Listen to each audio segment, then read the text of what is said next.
Okay, with the two Johns, John O'Leary, John McMullen, the trial of Roman WEINZAPFEL. We're doing this podcast on Thanksgiving, American Thanksgiving. It's their number one holiday in the States, right?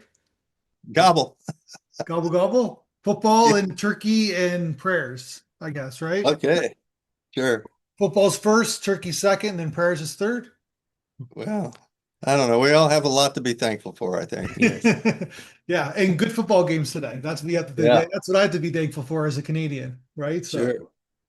okay, so the trial of Roman Weinzapfel, it's based on a true story. We're in the 1800s. This is kind of a timely script. We'll get into the weeds of the writing. It's fantastic, but there's a lot of revisionist history going on. Jade, your vice president just had a big speech today, and I think that he lied. Every other sentence was a lie that he said. Yeah. So that's just my subjective. Well, it's not even subjective. It is blatant Yeah. lies, but basically, your script kind of is a great script talking about what happened in this time, and I think storytelling is the great lesson of our history in many ways. So congratulations, guys, on making the script. My speech is over. Okay. Good. Yeah. Interesting. We see so many of the forces that are disrupting and tearing people apart today were at work, almost 200 years ago.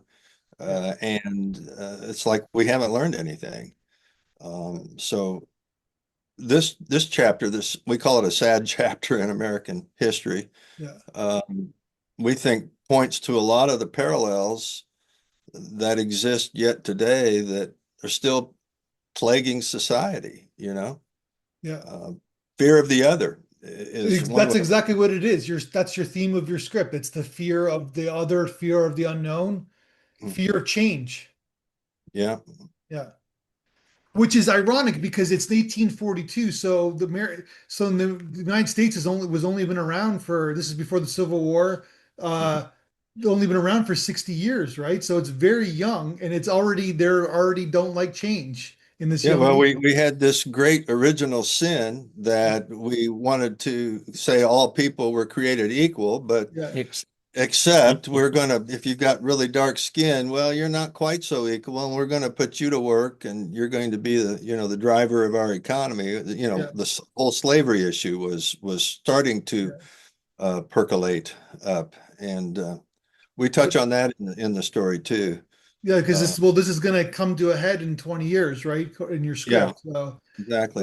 but like women are not equal. If you're Italian, you're not equal. If Right. you're Irish, you're not equal. If you're Irish, or yeah, German.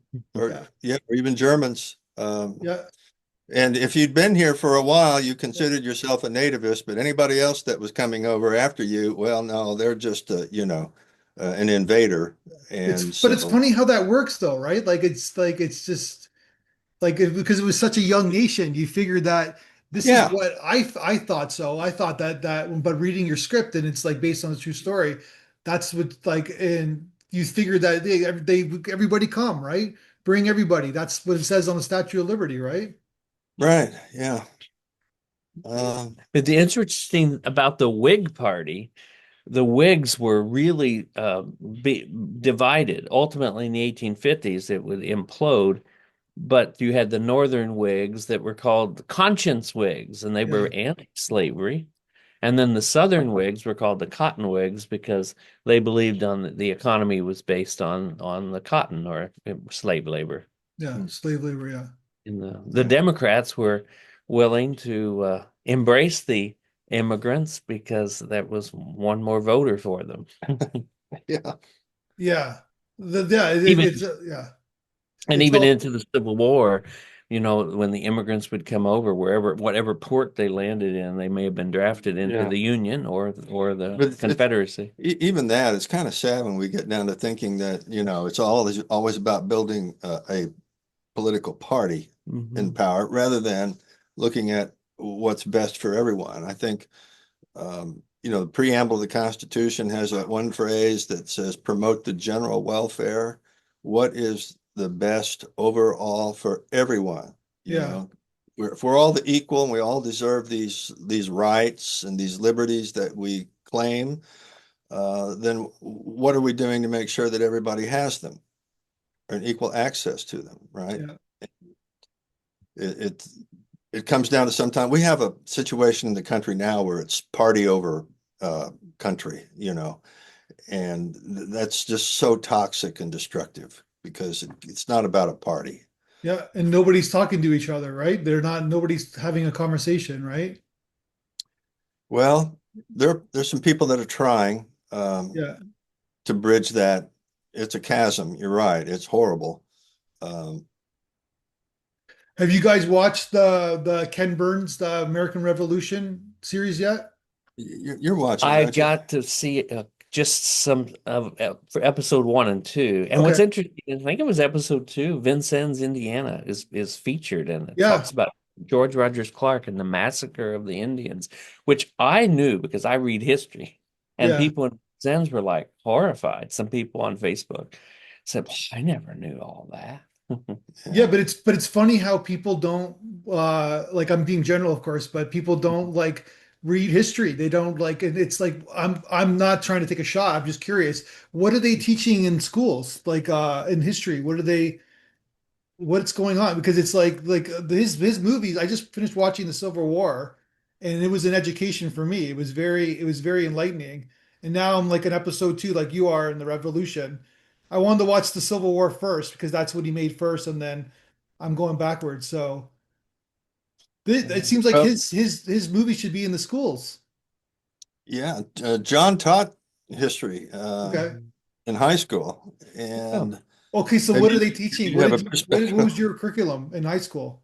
Well, I taught in a Catholic school, but I Okay. taught theology and spirituality and history. Okay. But I was along with my peers wherever we taught.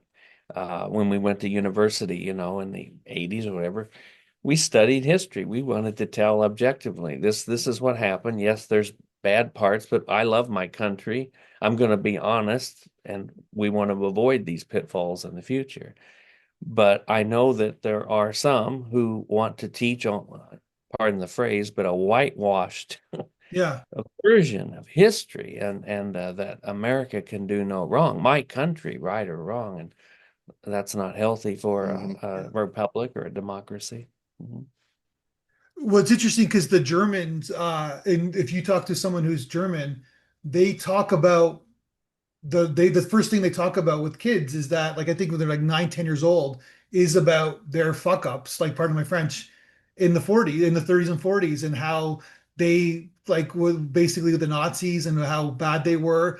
They get right to like how terrible they were and like the mistakes that they made and they Mm. teach kids that right away, like let's not make this mistake again, right? Yeah. Yeah, yeah. And then what do we have? We have a whole swath of people that are falling under the sway of authoritarianism Mhm. Yeah, and voting for it like this is a good thing. I'm reminded of that quote that says, when fascism arrives, it'll be carrying a cross and draped in a flag, yeah, which is kind of what we've seen happen all Mhm. around us here right yeah, now in the United States. yeah. Well, the scary for me, the scariest is the religious right. I know you guys are religious, but from a Canadian, it's like I'm scared of the Yeah, white no, religious right more than anybody else. yeah, it's really bizarre how that thing has metastasized in this country and gotten so far away from what the actual teachings of Christianity Yeah, are to focus on just a few hot button social issues and wear the cross like some kind of a yeah, badge. I'm in the group now and I get the right to, condemn all these other things because, it's really kind of sick. We saw it um, over the it hasn't didn't happen all of a sudden with current uh, people, but it's been growing for a while in this country. yeah. But if you study history, these things have occurred in American history with different presidents and different situations. It's not like people think this is all new, right? It's not new. It's Yeah. just things ebb and flow, right? History And certainly rhymes. Yeah, right? yeah. great Yeah. book out, was published last year, I think, called Fever in the Heartland, about how the KKK took over the Midwest. Yeah. Actually, the Indiana, where we are, was a stronghold Yeah. for the KKK just And a the hundred, first chapter is right here in Evansville. yeah, just 100 years ago. Yeah. Yeah, And it 1925. was religious zealotry with, racism at its core. Yeah. So And you've had presidents who were in the KKK. Like it's just like this is no, but you've had great presidents. You've had terrible presidents. You've had yeah, horrible well, presidents. we've Yeah. got probably the world's worst in I don't history. know. I think if you You study know, history, there's been. I think that I've been doing some deep dives in American presidents. I think there's been some worse guys than your guy now, and that's what yeah, we have to put things in perspective, right? I guess when you're living through it, it's No, of course, yeah. the agony is magnified because you're in the moment. But yeah, Well, okay. let's just put it this way. I think he's got a 5% approval rating in Canada, right? So, Good for you guys. so Yeah, with the good for you tariffs guys. and all sides do not like him, right? So. Yeah, no. Yeah, he's in a battle with our Ontario premier, and he's probably the most right wing premier Canada's ever had, right? So Yeah, right. yeah, Mhm. that puts things in perspective. Okay, so let's talk about your script. So you Okay. guys, when did you guys kind of get together and say, let's write this script? What's the origin story?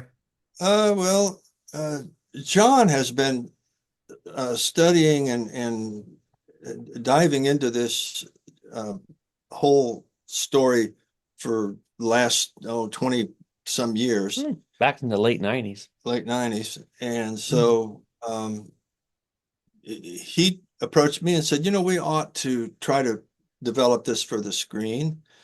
And we started working on it together in, I think, 2022. It was. And at first, we didn't really know how the story would unfold, what kind of length it would take. We were kind of guided by that saying attributed to Abraham Lincoln that, someone asked him, how long should a man's legs be? And his answer was long enough to reach the ground. So we started working on this and developing the story and going, well, I don't know how long it's going to be, but it needs to be long enough to just to tell the story and get the message across. It ended up as 4 1-hour installments. So I guess you would say uh, our idea is a four Yeah, 1-hour a mini limited series, series. It right? is. Yeah, limited It's miniseries. too big for a 2 hour film or an Yeah. 85-minute. And we're new to this in terms of how this whole industry works. And so right off the bat, we submitted it to a feature film contest. And Yeah, they said, well, you've got, you just need to cut half of it out and you've got yeah. a feature film. We go, well, I don't know how we would cut half of this out and do this story justice. We're going to have to start looking at this, entering it as, so we enter it as a pilot now. We have the first episode. I don't think anybody wants to read 4 episodes unless you pay them a lot of money. Yeah. So we've established that we're entering it as a pilot in various ways, and we entered it in the Female Film Festival because the real central character in this, although we titled it The Trial of Roman WEINZAPFEL, the central character is a woman who is really the whole instigator and victim of this entire story.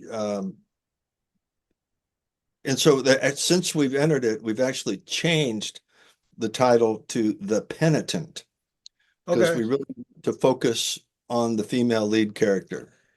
She's very complicated. And complex. Mhm. Yeah. Yeah, especially like in 1842, right? So, Yeah. and so okay, so you guys, so you've been, so when did you guys first meet? What's your friendship origin story? Oh, I don't know. I don't know what it was. It seems like we've known each other about what, 10, 15 years? At least 15. Okay. Yeah. Uh, We have some mutual we have friends. mutual friends and his wife is a sister of a really good friend of mine. And I don't know, we're both involved in the church locally.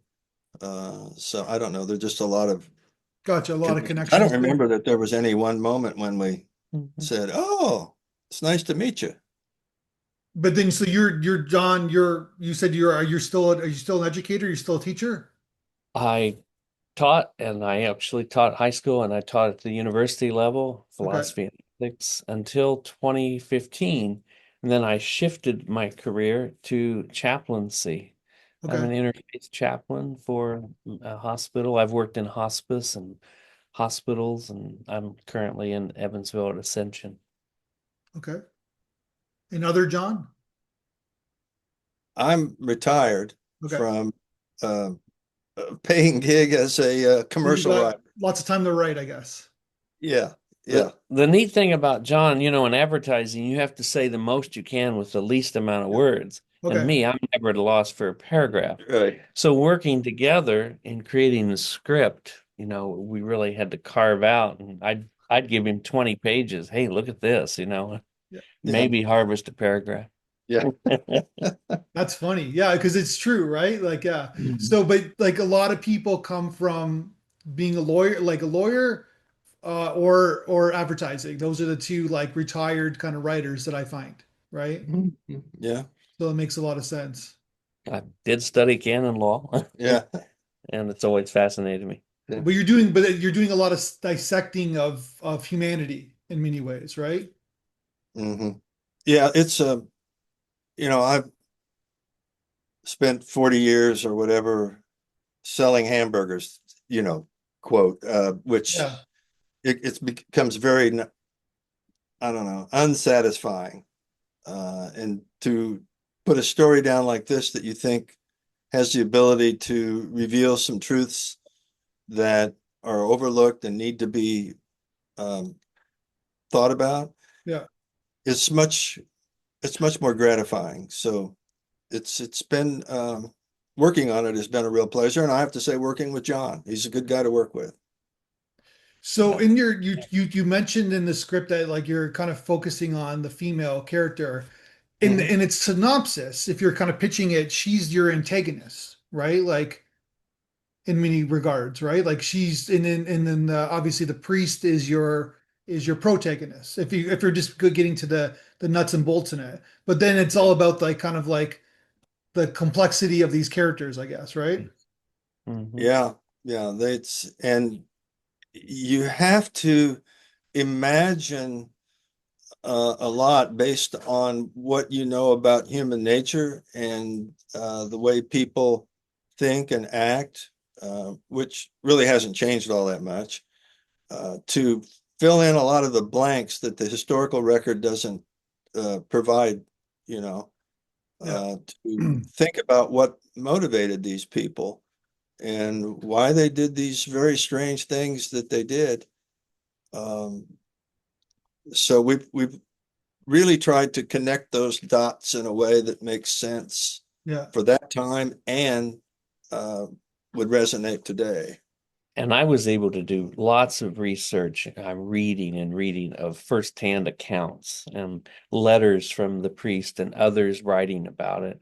And because I started this in the late 90s, I was even able to interview descendants of Father Roman Weinzappel's brother, because all the Weinzappels came to this area, St. Philip, Indiana, but a lot of oral tradition in the family and stories of and the and the main character, we she's hard to know what Yeah. eventually became of her. Yeah. Gotcha. So when did like so there's I'm assuming there's a deep dive of history, kind of like archives. Where did you find all your kind of archives and Well, no go ahead. it's interesting. There's a library here in the city that is sort of the repository of all things historical for this area. And when we went there to look for information about this, it's kind of been scrubbed. I think that's out of collective embarrassment by this community that Okay. there's not a lot to read about it. So we had to go out, and one of the big repositories is in about 50 miles from here.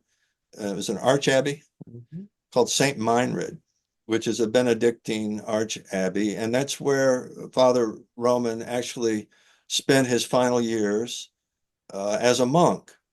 And so getting access to their stacks provided insight into the kind of life that he had, what was going on, the things that he saved. There was a fire at the Arch Abbey. And what year was it, John?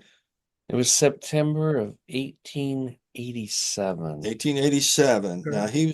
he's a elderly man now, and he escaped the fire, and he took with him a box of documents that was kind of his life story, which all the documents related to this trial and his conviction and all the stuff around that. He felt like it was important to save, so he rushed out of the burning building with that to so that it wouldn't be lost. But there are other. Go ahead. I've worked with 4 different archivists over the years Yeah. at St. Meinrad, notably Father Cyprian Davis of blessed memory, and Brother Stanley Rother, the most recent. Mhm. And um, believe it or not, the Harvard Law School has all the transcripts of this trial Yeah. uh, available. Vanderbilt Law School in Nashville. I was just going to drive down there. It's only 2 hours or so. And they said, "Oh, don't worry." And they scanned it and they made it available as PDF. So Yeah. it's a very interesting. That's so like, yeah, I'm assuming you have to pay for that when you They do. it was they gave it to us, and Black's Law. What is it? The law, Yeah. history of law. There, it's because this case was later appealed to from Indiana to the U.S. Supreme Court. Yeah. It's actually in Black's law history, or I'm a little rusty on Gotcha. those encyclopedia. You were going to say something else. Yeah, I had a thought. When you look at the transcripts from these trials, and they had a battery of lawyers arguing, and this was in the day when they would take hours, um, and the rhetoric was flowery, and so the challenge was we got into it, was to take the essence of what happened and distill it into scenes that could convey the major points, because um, you don't people don't want to listen to a 2 hour closing argument, Yeah. From one lawyer. from one lawyer before the other lawyer Yeah. gets to get up and give his 2 hour That's closing well, that's what argument. they do on TV now, right? Like, yeah. Yeah, Yeah. it's There were ultimately three lawyers on both sides, and they all gave closing arguments. But go back just a little bit about the historical record. This is before, the whatever wire service, but newspapers would carry the story. So the Evansville Press had this story, unparalleled outrage, great Mhm. excitement in yeah. Evansville, you know. And so that newspaper then would be taken to Louisville or Indianapolis or Albany, New York, or wherever, and they would reprint it, said from the Evansville Press. So happily we were able to, there's a lot of documentation. In the newspaper archives, Yeah. right? Yeah. But it's amazing how, like you just said, you got that information for free. Like, there's so much information out there, right?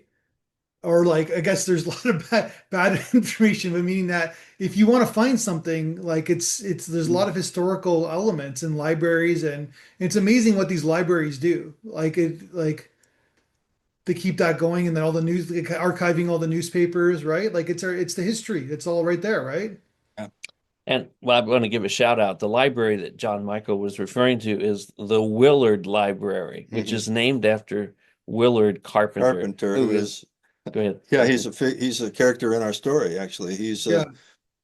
He's a clandestine abolitionist, and in the opening scene, he's actually secreting a black couple out of the area through the Underground Railroad, which figures into our story because when the first trial erupts in a melee in Evansville, the citizenry is so outraged. They're just convinced that this priest has defiled this woman, and they want to hang him, and they're Yeah. trying to get him lynch him. And torch every Catholic home. Yeah, and so he is secreted out of town on the Underground Railroad. So, which went right through this area. That was another aspect. You can kind of see um, the conflict between the North and the South is percolating right below the Yeah. surface during this story. Yeah. And yeah, and well, and then yeah, Indiana has some obviously his Civil War history as well, right? Like so they're prominent in a lot of aspects. Like it's an interesting Yeah, state. well, to Yeah. our credit, we were in the Union. What's that? To our credit, we were in the Union. Yeah, you were in the Union, yeah, but there was some like, but it was like there's a certain divide, I guess, right? Yeah. It's fair to Yeah. And say. we're a divided family. Yeah, there We're were, close enough to Kentucky, yeah. Yeah, exactly.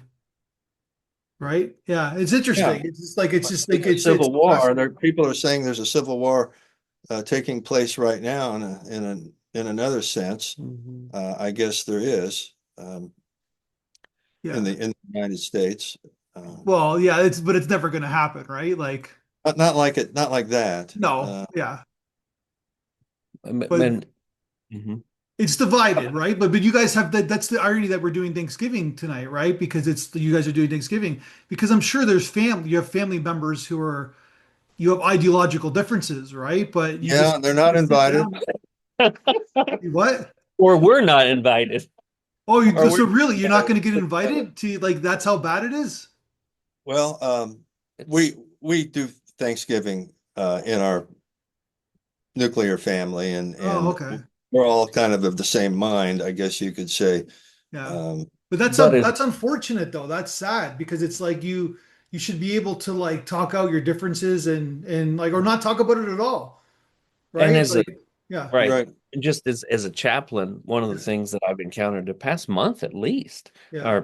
are nurses or staff or patients wrestling with how am I going to sit around the table with a family because we're on Yeah. Yeah. polar opposite, perhaps Yeah, politically. saw a cartoon where the couple's at the door, and they're carrying a bottle, and the host opens the door and says, "Well, you want to start talking about politics now, or wait till after we've had a few drinks?" Yeah. It's funny. Yeah, But But it's and yeah. I was just going to mention in the story, Yeah.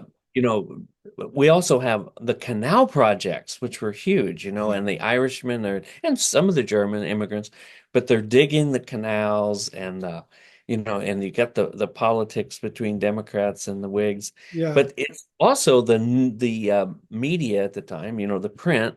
Oftentimes, the newspapers politically politically aligned. I'm glad that we don't have that today. No, certain news. You're saying that ironically, right? So yeah. Yes. yeah. So things have like that's the irony is that tech like inventions change our environments, right? Like obviously technology is revolutionized things in the 20th century and we our how we navigate is different, but really we're all kind of the same. We really haven't evolved that much as humans. Yeah. No comment. Yeah, but it's funny though, isn't Well, it? Oh, yeah. Yeah. it's sad. It's a sad fact. Yeah. Yeah. Not to go down the rabbit hole, but my wife and I had an opportunity to see this incredible film that Russell Crowe portrays Hermann Göring from Yeah. World War II, and that it's beautifully filmed, and we see that each of us is capable of anything in Yeah. that moment. Yeah. Mhm. Yeah. So you guys are onto something with this script. So you're sending it out to at the festivals, trying to get reactions. That's the steps. Right. Yeah. We've been getting some favorable reviews, and we've submitted it in several contests, Yeah. and we get really good feedback. Sometimes the notes seem contradictory, this Sure. reviewer will say this and this reviewer Yeah. will say that. We have to take a certain amount of what we get back as, well, we don't always agree Uh-huh. Yeah. with No, but that's the readership. part of it. That's part of it. You got to figure out what I always look from a thematic standpoint. Like, what are you trying to say thematically? and then that's how you kind of take in the feedback. If does Mhm. it resonate to what I'm trying to say, what I'm trying to do, Yeah. right? And you had mentioned that you liked the script. Yeah. What's your takeaway? I just think, well, from like I'm saying, from a thematic and timely standpoint, it's Mhm. perfect, right? And it's really hard to get into you have to, because you guys did a smart thing where you kind of focused on emotion and character, right? Because you don't want to get into the weeds of you know what I mean, of the world. You have to start with the human emotion, right? And you got Right. these two interesting characters, and then what's the motivation? Like, well, the you called her an unhappy married woman in the Right. synopsis. What's Right. her motivation? What's her, you know what I mean? Why is she doing what she's doing? And then it kind of like gets into the weeds of like we're all Mhm. flawed. That's why we just mentioned that we don't change because we're generally narcissistic and flawed, scared people, right? A species, and that's why we don't change. And so I'm getting into the deeper meaning, but basically, like Yeah.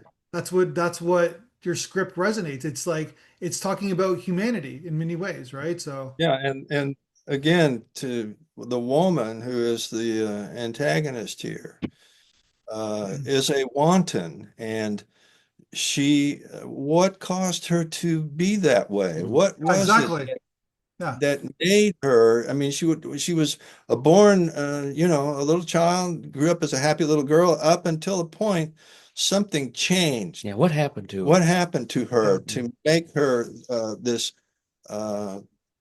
broken person that yeah, wreaks this kind of havoc?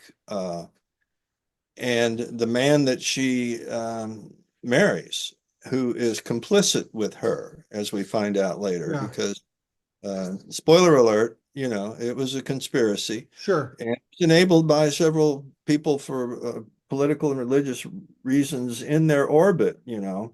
So And particular the husband. He yeah, was yeah, Yeah. he was.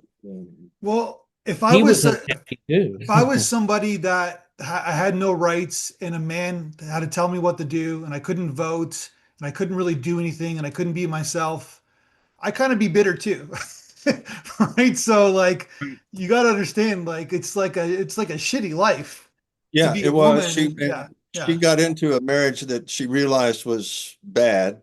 yeah, She was attracted to it because this guy had money, Yep. and he yeah, could give her things that she never had, and she sure. liked that. But then she found out there was a cost attached to There that always is. Yeah. privilege, and it didn't sit well. And she was trying to reconcile that with her desire to uh, participate in her faith. She Hmm. was raised a Catholic, and that still had importance to her, Yeah. and she wanted to maintain that in her life, and it all just seemed to crash. And then she comes into contact with her confessor, Father Roman. and he's pretty much by the book, and she doesn't like his answer to Yeah. her problems. And of course, back then, getting a divorce as a Catholic was just almost, Sure. uh, if it was impossible, but it was extremely. Difficult. Became I don't know, persona non grata in a lot of circles Yeah. if you went through that. Um, But Yeah. she also encounters Roman. Here he is. He's from the home country. yeah, He's really well spoken, yeah, they're both native German, and was there some attraction? I mean, right? but if I can't have him, nobody will. I don't know. Yeah, and Yeah. that's an unresolved question that Hmm. we try to address. What was the nature of the sexual attraction between this priest, who has taken a vow of celibacy, and this woman who is wanton and is used to being able to entice men and manipulate them, right? Yeah.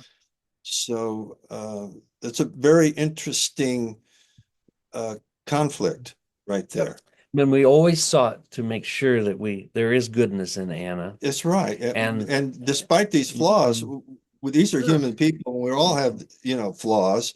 Yeah. So let's look for the reasons Yeah, that's that great. these Yeah. characters developed this way, and Yeah. how did they get out of it? What did, you know, how did they transcend this horrible circumstance that they found themselves in Mhm. to go on to lead, lives of meaning? Now we have to take some liberties in the case of our female lead, Sure.